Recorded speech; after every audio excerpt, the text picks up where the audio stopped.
I'm Laura Bonnell, and this is the Living with Cystic Fibrosis podcast coming to you from Detroit. Please subscribe and even rate and comment on our podcasts when it moves you. I learn something new with every podcast, and I'm always inspired by the people that are showcased here. We don't give medical advice. You need to connect with your doctor for that. I hope that this Living with Cystic Fibrosis podcast educates you and sparks some volunteering or advocacy. The CF community needs people like you. Thanks to our sponsor, Viatris, for their support. Before we talk about cystic fibrosis, let's talk about golf. Yes, golf. Our guest today is David Howard, and he's an Irish international amateur golfer from Cork, Ireland, and a member of the Fota Island Golf Club. And David has quickly become one of Ireland's top amateur golfers, earning selection to Ireland's high-performance panel for 2026 and representing his country in international competitions, including the Home Internationals and the Kerry Cup. He also enjoyed a breakthrough season in 2025, capturing the prestigious East of Ireland Amateur Championship before adding more success in 2026 with a victory at the Rosalair Senior Scratch Cup and a runner-up finish at the Irish Amateur Open Championship. But David's story goes far beyond golf. He was diagnosed with cystic fibrosis at age 7. David, thank you so much for taking time to talk with us on this podcast, because you've already been golfing, right? Practicing or? Yeah, I was just playing Carton House today. So, it was a lovely day here in Cork, or in Dublin, sorry. We had 26 degrees, and no rain, which is rare for Ireland. So, lovely day. Wow. And you are from Cork? Yes, from Cork, in a small place called Corribini, which is a lovely spot, yeah. I've been to Ireland once and went to Dublin, and I believe we were in Cork and then some other places. I can't remember the names of them, but I mean, it is as beautiful as anybody ever imagined it. Ireland is just magical and magnificent. It's few nice spots in Ireland, yeah, for sure. It is, and the music, oh my gosh. Everybody's singing everywhere. I loved it. Yeah, it's a great spot. Happy to be living in Ireland. Yeah, it's great. And we're going to talk about so much, but right off the bat, what would you say is one of your most favorite things about Ireland, being from Ireland and living there? Well, definitely not the weather anyway, except for today. But I suppose just the Irish people itself, all very friendly, and yeah, I suppose just the people and the kind of the vibe around the place. Yeah, love being Irish. Yeah. And I have to thank Nicola and Rory. Nicola, I saw at a recent CF conference, and she mentioned you and connected us, and I love her. She's terrific, as is Rory. So shout out to them, and thanks for connecting us. It's exciting to hear about all that you're doing. Tell us, I mean, you're going to go eventually, right? Your hope is to go professional, or more so than you're already professional, but it's considered amateur golf. So you want to continue on. Is that your plan? Yeah, I suppose golf is it's a tough game, so it's kind of taking it year by year at the moment. But I suppose the end goal would be to go professional.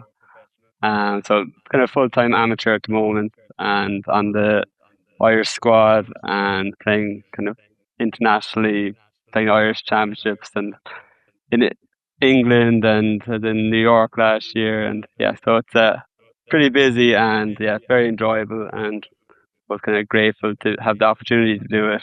And it's exciting, and I suppose it's tough and everything else you can think about it. But I suppose aspirations there to turn professional at some point, all going to plan.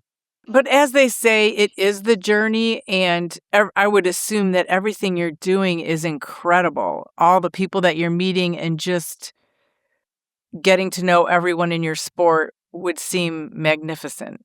Yeah, there's so many people involved, and you get to meet new people every week, and kind of start to see the same faces around, friends you make and people you meet.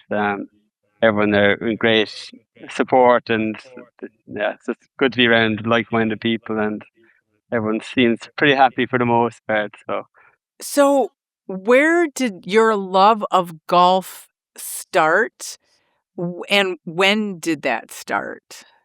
So supposedly I was playing pitch and putt, which is like kind of par three short holes when I was even at the age of like three, down with my dad and my older brothers. So from a very young age, and played pitch and putt up until the age of kind of 16, 17, and played that to a good standard, kind of been on kind of the teams and stuff like that, which was very enjoyable. And we used to spend most of our summers out on the pitch and putt courses locally in Raffine Creek, and yeah, great childhood memories doing that. And then around kind of between 15 to 18, kind of started getting into golf then in Raffine as well, and then progressed on to my home club now, Fort Island. And yeah, I suppose just kind of play casually, kind of enjoying it on the weekends with my friends and family. And yeah, I suppose the last 3 years now, 3, 4 years, taking it more seriously. And kind of, I was working as a mechanic in Audi Cork, and I said I'm going to try give it a go and see where it can take me. And I suppose the whole mindset with CF is kind of you you kind of take day by day, and you're kind of, it's hard to look ahead, but with the new medication, everything, it's we finally kind of can look into the future a bit more, which is great. So said I don't have any regrets down the line, so we're giving it a go at the moment, which is fun and exciting and scary and everything else. But yeah, That is exciting. And you're only 27 years old, only and you're 27. already, yeah. We're going to go back a little bit. I believe you were, what, 7 years old when you were diagnosed with cystic fibrosis? Yeah, diagnosed at the age of 7, which I suppose is late, and it's unheard of these days with all the new tests and stuff like that. So probably around the last era of late diagnosis, which I suppose has a few negative impacts being diagnosed late and untreated, but we're doing okay now. Well, tell us how you were diagnosed. And then for anyone that doesn't know, a late diagnosis does mean either you were pretty sick for 6 or 7 years and you weren't getting medication to help you digest food and really important things like that. But tell us, what happened up until the point where you were diagnosed. Yeah, so I believe my mom fought very hard for me. She kind of, I suppose, she's minding me, and she could tell that there's something up with the smelly nappies and all that kind of stuff without having digestive enzymes and coughing and I suppose a few other symptoms. So she brought me to multiple doctors and specialists and fought very hard. It took a while. I heard that to get the answer that she knew that there was something wrong. And when I was age 7, then we finally got the answer after her keep fighting and looking for answers. I think we were told I had asthma and a few other things, which obviously weren't the case. But in 2007, I believe, it finally got the diagnosis of CF. And I actually remember the day. I can remember being in the hospital and lying in the bed, and the doctor talking to my mom, and she obviously started crying and stuff. But I suppose it's nearly relief to finally have the answer that she knew there's obviously something bigger happening. Absolutely. And go mom. I mean, if it's not for the parents or the caregivers, things just wouldn't be discovered sometimes if a doctor isn't noticing, right? So Exactly. cheering on all those parents and your mom. I mean, great job. So you said you remember that day. Do you remember how you felt when you started getting on medications? Did you start feeling better pretty quickly? Yeah, I suppose the age of 7, it's probably around the years you start to remember stuff a bit more. yeah, I remember my lung function is definitely very low. I can't remember the exact number, but it wasn't good anyway. I remember trying to learn how to take tablets, and I remember I couldn't even take one small creon enzyme. We had to break it up and put it into a bit of a liquid on a spoon to try get me to take my enzymes first, and then you're getting your IV antibiotics and taking bloods, and it was a bit of a shock to the system at a young age, kind of from a normal enough childhood into medication, needles, bloods in hospital for weeks at a time, missing school and stuff. Yeah, I suppose it's a bit of an adjustment at a young age, but I feel like we managed it pretty well. Yeah, I suppose it's obviously tough, but I suppose you get to the mindset that it is what it is. And it was around the time that you started picking up the sport of golf, right? Exactly. Yeah, I missed out on a bit of golf and pitch and putt from being stuck in hospital and missed out a good bit on school, and so that was tough. I remember missing a tournament before because my lung function went too low. I got an infection and I couldn't go out and play because I had to stay in for IV antibiotics.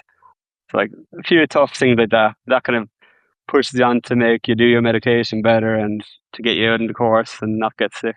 Ireland has a population of about 4,000 people with cystic fibrosis, and the United States has 40,000. Obviously, our populations are very different, but Yeah.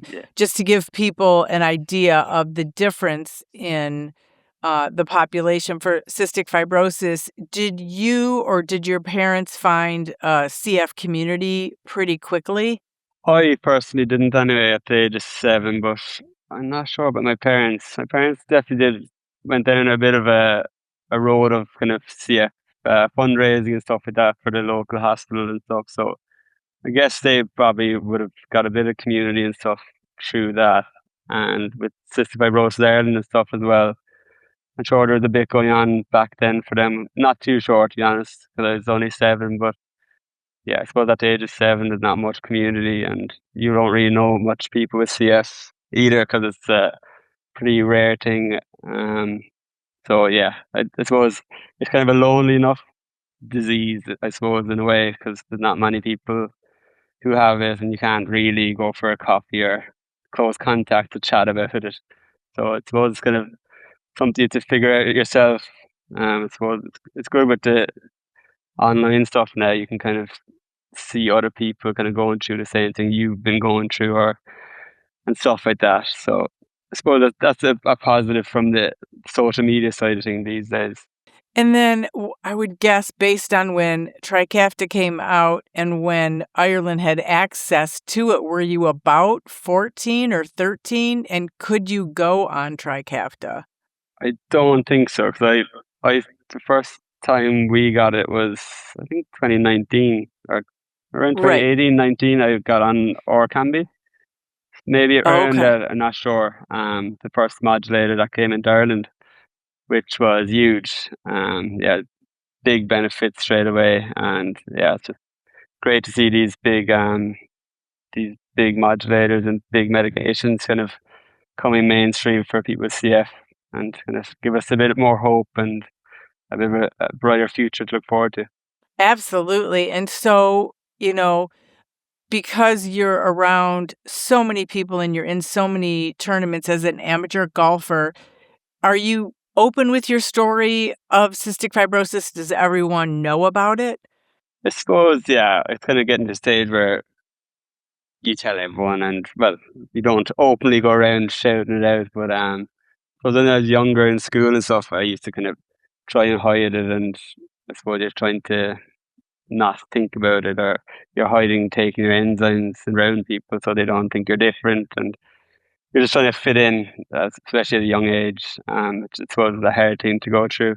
But these days, especially with team environments and stuff, like my last trip to England, I finally decided I'm going to wear a mask, kind of to not get infections and stuff, because I feel like with traveling and planes and stuff, I always pick up something. So recently with the team trip, I kind of got onto them, told them I'm going to be wearing a mask, and so that's awkward and something that you don't want to have to do, but it's all part of it, and staying healthier and not getting sick to do what you want to do.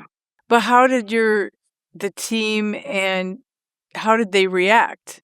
Very good. They're all very supportive. They all kind of know because for the last kind of couple of years I've been fairly open about it online and stuff like that as well. So like it's kind of a known thing now, especially to my closest circle. And in sport. But yeah, I suppose with people CF you kind of forget how rare it is or how uncommon it is.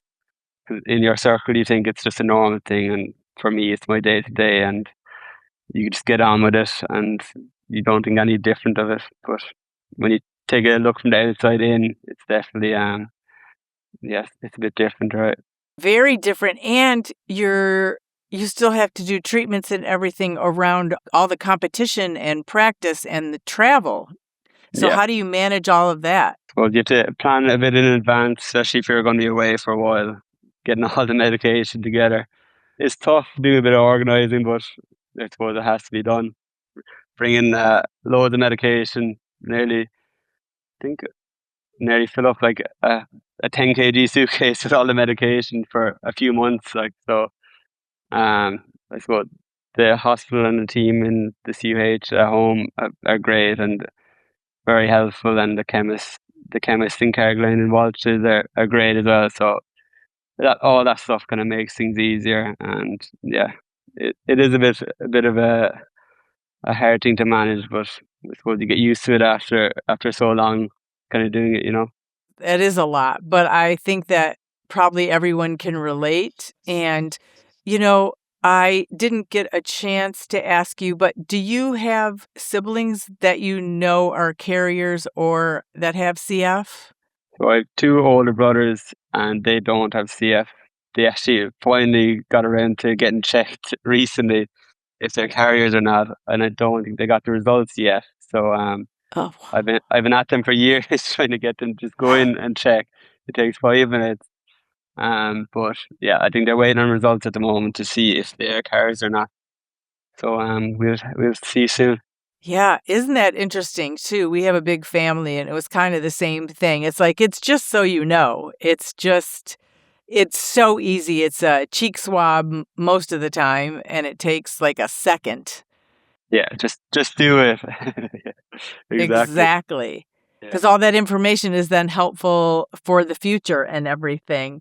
Where are you at now in the tour for this year in regards to competition and who you're playing against? So I've had a very busy schedule so far until now. I've been just kind of playing all the Irish championships and kind of away with the Irish team a couple of times. So it's been a busy year so far. We've the South of Ireland coming up soon as well, where the Walk Cup's being held in September, I believe. So that'll be a big one coming up. I just got back from St Andrews for the St Andrews Links Trophy and played the British Wow. Amateur.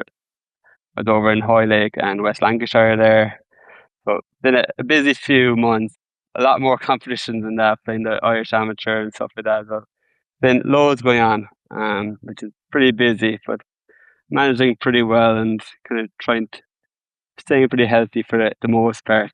That is amazing. And I ask this, admittedly, really not knowing my golf courses. I have to be honest, but my husband's a golfer, and would know everything. But what is your favorite golf course? Where do you enjoy playing the most for, whatever the reasons are? My home club, Fort Island's a pretty special place. The Irish Open's held there twice, I believe. The practice facilities and everything there are unbelievable. So I have no excuses. But yeah, apart from that, Royal Portrush, where the Open was held last year, that's a special place. So that's probably one of my favourites. Definitely one of my favourites in Ireland. Baltray County Loud Golf Club is definitely up there as well. I had my big win there last year, the East of Ireland Championship. So that's definitely up there as well.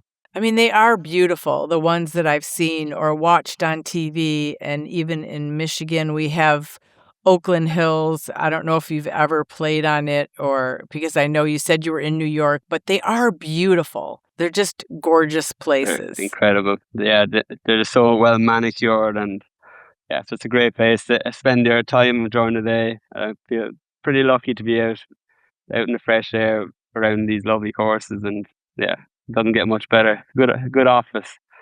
Right? Exactly. That's what I was going to say. I'd say it's one of the best offices. Yeah, it's great. Um, so I don't know if McElroy is your idol, or it's Patrick. I wrote it down to make sure I didn't get it wrong. Patrick Harrington, or who is it for you? Yeah, I suppose you've Padraig Harrington, Rory McIlroy, Shane Lowry. They've been kind of the top lads I look up to in the Irish scene. Haven't got to meet any of them yet. Hopefully get to meet them at some stage and take them on. Yeah, no, that'd be pretty cool, to be fair. Yeah, I haven't done it yet. No. That's so cool and so much to look forward to. Um, who I guess is, I mean, because you're still learning. We're all still learning, regardless of our age. But who helps you the most in golf? Is it a number of people that kind of steer you with some of their experience?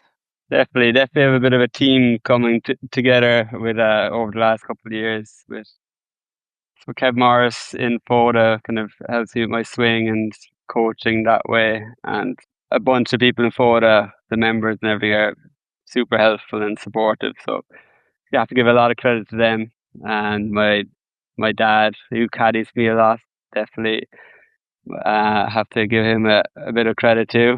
And my good friend Owen O'Donovan, he's my PT, personal trainer. I go to him a couple of days a week, and he comes to most events and is always very supportive as well. And yeah, I suppose there's a lot of people in my circle. My girlfriend Gabby, she's always very supportive too. And yeah, there's a lot of people. It's definitely not a one man job. A lot of people helping towards the end goal, I suppose. That is wonderful. And your dad, I mean, I would like that. That would be so, I was going to say fun. I know it's work, but how cool that he can be with you sometimes when you're doing your job and you're out there competing. Yeah, I suppose definitely thinking into the future, looking back, playing all these places like St Andrews and having my dad there. It's definitely, I suppose you don't really think about it in the moment, but when you think about looking back on it, it's pretty special. Yeah. And do your brothers golf at all, or are they doing something completely different? Yeah, we have a good four ball between us. My middle brother Jack, he's a PGA teaching kind of professional, so he's a pretty good golfer. He turned pro off +2, I think. And Michael, my older brother, is in around kind of 5 handicap, and my dad's off around 5 as well. So we've a good four ball, and yeah, it's nice to get out for a four ball when we finally can. Doesn't happen too often with everyone being busy. That is wonderful. It's good time. I drive the golf cart when everybody golfs. I should really try to play, but that's usually what I'm doing. I'm driving the golf cart. Yeah, my mom's just at home in the garden. She just loves the garden. Nice. Yeah. I appreciate that. I know we talked a little bit about it, but what are your hopes for the future? I know it's still like we're all like kind of day by day, but what do you think when you're kind of thinking what you want to keep doing as you grow in this sport? I suppose I just love for it to keep progressing kind of on a nice trajectory at the moment, I suppose. We're kind of making progress every year. Well, the end goal would be to be professional and I suppose to be on the bigger tours, but I suppose it's a hard thing to look ahead to, because you're kind of with golf, it's all based on results and winning and kind of getting to the right stages and a bit of luck in between. So it's kind of just taking it day by day, week by week, month, and so on. But I'd like to get to the professional ranks and go from there maybe. But kind of happy enough for how things are going at the moment. enjoying it as much as I can. Yeah, I suppose just being able to just keep being able to do what I'm doing and being healthy enough to do it is, I suppose, the main the main goal really. I suppose. Yeah, I'd love to push on and see what I can do, and hopefully the health lets me keep pushing on, I suppose. I told you that we're going to be there in 2027 in September for the Ryder Cup. So I'm That'd be excited to class. meet you in person. You'll be there, right? I haven't got tickets, but I'd love to be there. We'll see. We'll see how it all plays out. The whole ticket situation was tough over here. I did queue up for a couple hours on the online queue, but didn't go to plan. So we'll see when it comes around if I can line something up or not. Yeah, well, geez, I hope that that it works. But either way, we're going to meet you. So, Yeah, for we'll see sure. if we get tickets. Who knows? I don't know. But it is exciting. And then has cystic fibrosis ever interfered with your golf? Well, I suppose the whole COVID thing back in 2020 that all kicked off. In a way, that kind of pushed me on, but that kind of put me out of action for a couple of years. I ended up getting pretty sick and kind of went Oh, wow. into a bit of a psychosis, manic episode, which was tough couple of months to get through and get out of. Which I have to thank my family for pushing me and getting me sorted. Definitely a tough year or two, I suppose, for everyone involved, and especially for my girlfriend Gabby, who had to go through it all.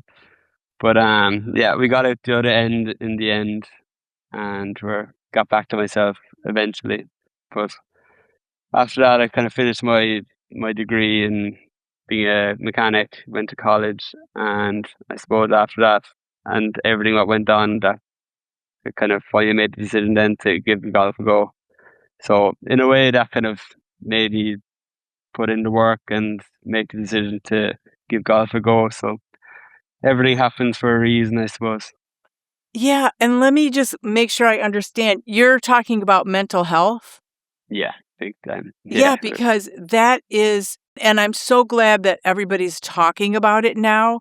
I just did a podcast with some college students who were also talking about the challenges of mental health and cystic fibrosis. And I mean, I think it's true of any chronic illness, but how did that go? And was it you that were reaching out to your family, or did they notice, or was it a combination of everything? What happened? so there's no actual answer for why it happened, but I think it was maybe a mix of cocooning and trying to stay safe from COVID and Mhm. different medications and stuff. It's probably what we think triggered it. But I was living at home and my girlfriend was with me, and she could. It was pretty obvious what was going on. So after a kind of a week or two of it progressively getting worse, we had to ring the hospital, and well, they had to ring the hospital. I was in such a high, and for me at the time it wasn't too bad. I was kind of very high and just in a good frame of mind, but it obviously wasn't good. Didn't sleep for 10 days, Oh my and I gosh. wasn't eating and stuff. It was pretty crazy looking back on it. But thankfully they got me help and got me into the hospital, and the CF team kind of helped to not get me into a more of a mental hospital. So yeah, I got treated, and I was in there for a couple of weeks, and it was around the time of COVID, so there was no family or visitors could come in, so it's tough time. They had to take me off medication and put me on kind of medication to get me down from whatever high or psychosis kind of episode I was having. And that was, I suppose, a tough few months or nearly up to a year of trying to get back to myself, which they're told that I mightn't get back to myself at all, which was hard to hear a year or so later. But we got there eventually, and yeah, thankfully to all the hospital staff and everything, and family and girlfriend and friends, yeah, finally got back to myself in the end. Well, thank you for sharing that. It's so important, and I'm sure you are helping someone else, whether it's what you went through, the psychosis, or it's, other mental health situations. You're being so honest and vulnerable and just, speaking your truth will definitely help other people. So thanks for sharing that. No worries. I think it's definitely important that people kind of start speaking up, and it's actually a pretty normal thing. I'd say a lot of people go through it and don't say anything or try to hide it. So definitely a thing that people need to speak up and help each other out. Absolutely. Um, and now, are you doing well with cystic fibrosis? Does everything seem to have as much as it possibly can for CF? So, because it's so unpredictable, but do you feel like you're doing well on the health journey? Yeah, pretty good. I suppose towards the end of last year, after playing a lot of tournaments and a lot of travel, definitely got sick quite a bit. Kind of a couple doses of antibiotics and stuff. So kind of trying to adjust the dosage and stuff like that. I'm on Kaftrio and Kalydeco at the moment, which working well for the most part. Probably more down to me overdoing things and letting my immune system get a bit low and not looking after myself while traveling. So I'm trying to do my part to help with that stuff, I suppose. And is it Trikafta?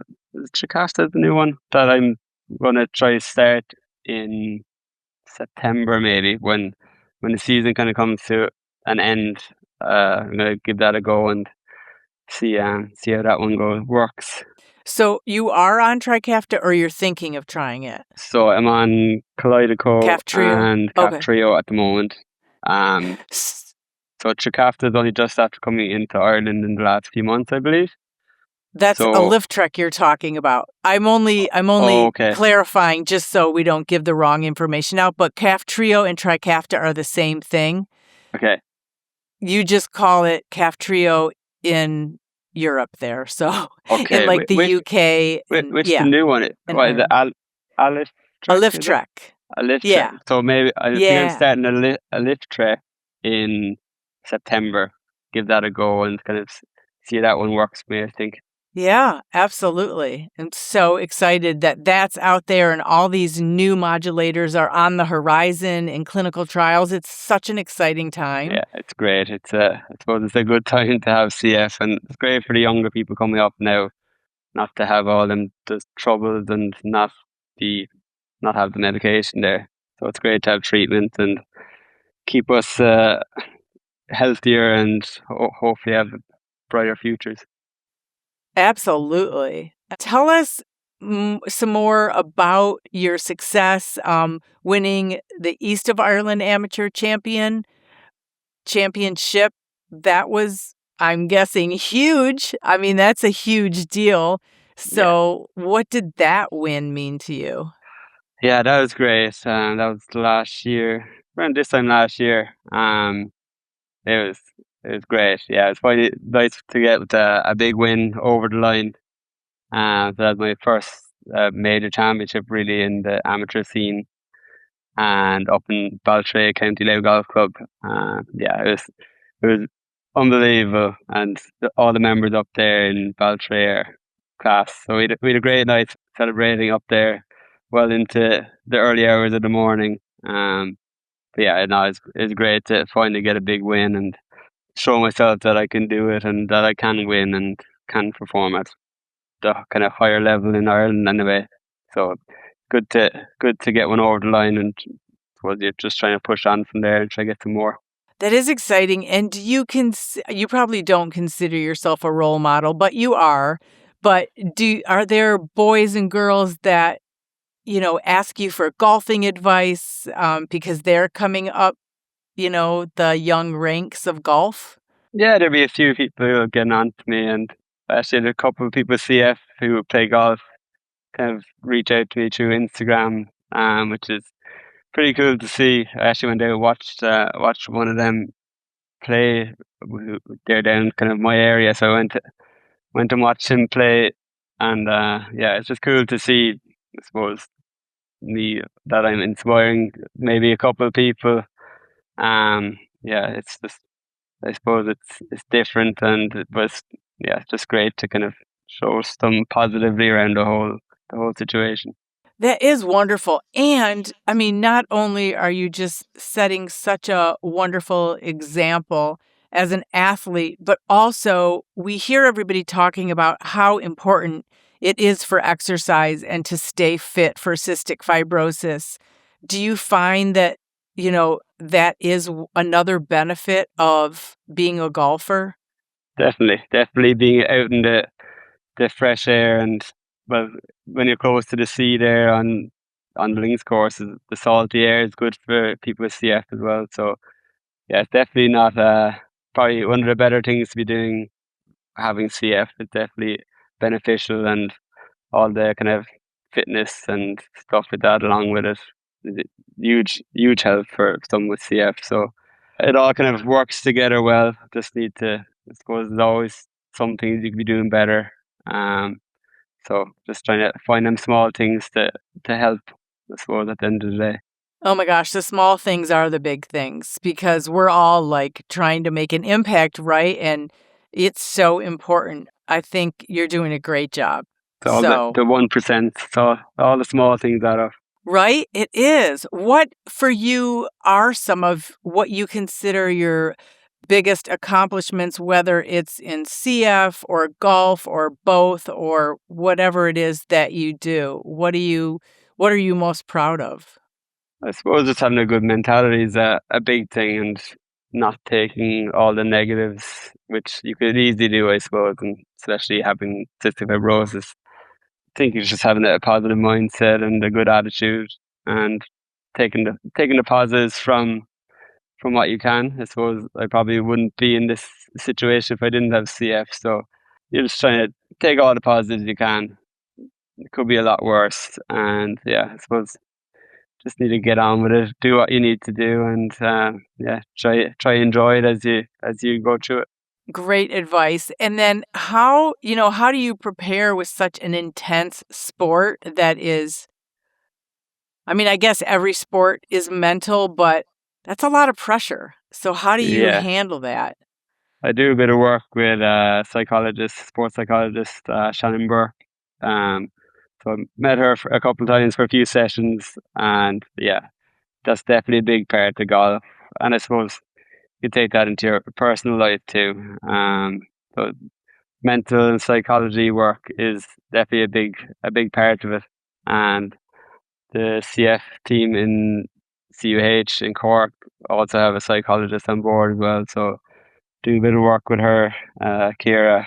So a lot of it's mental. There's loads of mental stuff going on with it, and the biggest part of golf really is the mental side. To be honest, when everyone can hit the ball well, and yeah, it's so mental really at the end of the day. And you are in such a zone, but can you give us an example of some sort of advice? I'm just curious. Like, I know that when we're focused on our job, or sometimes even when we're driving and you like zone out and you're just focusing, like, how did I get home or whatever? Like, how does, a professional help you to stay focused, or what's like a tip that you can share?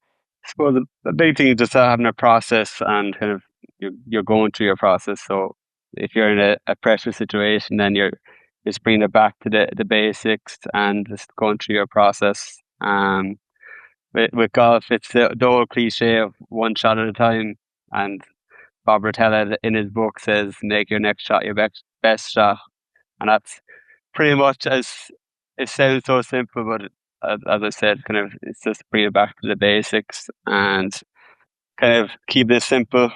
I suppose with Shannon, kind of went through a few different strategies to kind of keep yourself in the moment and not get ahead of yourself, and kind of all that kind of stuff.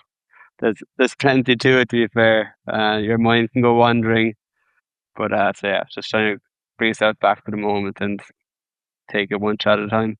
That is great advice. And is in regards to cystic fibrosis, is there anything that you wish people understood more or that you want to share with people? I suppose it's kind of a thing that we all kind of now try to keep to ourselves a lot, which is hard for people with CF, but it's good. It's good for people to talk up more, and I suppose for people to be more open and kind of ask questions about it. I suppose us talking about it kind of gets it off our mind a bit as well. So kind of just chatting about it and being open about it, probably a good thing to do and not keep to yourself. I think I'm just going to plant this seed in your mind, because I don't know if you've thought about writing a book already, but I think you should write a book. I think you should write a book about golf and cystic fibrosis and that whole journey and intertwine the two. I just think you have so much to say. I'm so glad that you took this time to talk to us about and I feel like we could talk for hours about what you've done, both in golf and in cystic fibrosis. So have you ever thought about that? I haven't, no. I suppose it'd be, if I get a bit further down the line of this whole journey, I suppose it would be a pretty cool story. There's only many people with CF kind of going at the higher kind of rankings of amateur golf or pursuing a career in professional golf that I know of anyway. So hopefully I can keep pushing on and kind of show people that CF isn't a limit and we can still compete at the highest level and push boundaries, which is it's exciting, because back in the day when I was kind of first diagnosed, there wasn't as much hope, and it's just great with the new advancements in treatment and everything that people like me and other people with CF can kind of chase their dreams and follow their passion, I suppose. And that is a beautiful, inspirational way to end this podcast. Thank you so much for sharing your story. I really appreciate it. And I think you're going to have a lot of new fans. Thanks so much for having me on, Laura. I really appreciate it. And it's great to chat to you. And good to have a drink maybe in Ireland next year when you come over for the Ryder Cup. Absolutely. A Guinness, I would assume. Yeah, we'd have to have a Guinness. I don't really drink much Guinness, to be honest, but we'll have a Guinness and watch some golf. So, okay, now I have to ask, so if you're not drinking Guinness, that's okay, but what would you drink? Well, with so much golf at the moment, I'm trying to stay off the drink to help recovery and all that stuff. Smart. But yeah. My drink of choice would be beer Moretti, which is just a beer. Perfect. Well, whatever it is, water, whatever it is, it'll be great to meet you in person. Thank you. Perfect. Look forward to it. Thanks very much. And before we wrap it up, John, our fabulous producer, please tell everyone where to buy our fabulous merchandise, t-shirts, jewelry, and bandanas for your pets. Well, Laura, you can just go to thebonnellfoundation.org/shop. That's the BONNELL foundation.org/shop. Or just hit the link in our show notes. The original music in this podcast is performed by Kevin Allen. It's not complicated. Who happens to have cystic fibrosis. We all got our worries and fears. I know it's got you frustrated. But loving you is so alright. This has been the Living with Cystic Fibrosis podcast. For more information and to learn more about the Bonnell Foundation, visit our website at thebonnellfoundation.org. That's the BONNELL foundation.org. This podcast was sponsored by Beatrice. It was produced by Jag Podcast Productions. Follow our show for free on Apple, Spotify, YouTube, or wherever you're listening right now.